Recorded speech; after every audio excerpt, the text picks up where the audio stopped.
Welcome to Chillin' 101. We hope this video helps. You start by making sure you have the Silver Crate coupon code copied exactly. Once done, verify your network is stable so redemption won't fail mid-process.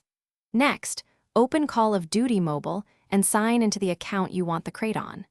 Make sure you are on the main lobby screen rather than inside a match. This reduces glitches and speeds up navigation.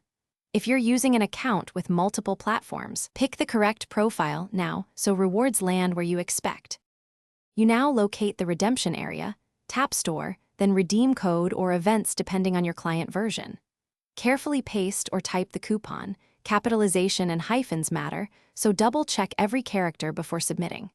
After entering the code, tap Confirm and follow any on-screen prompts, such as accepting terms or choosing a server if asked.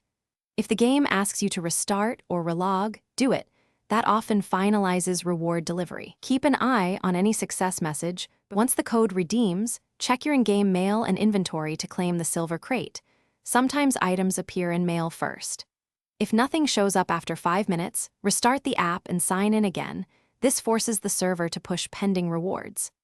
If the code returns an error like used or invalid, take a screenshot and contact Activision support with the code, account name, and time. They can verify redemption. Also try on a different device as a final troubleshooting step. Thanks for watching. Consider subscribing if we helped you.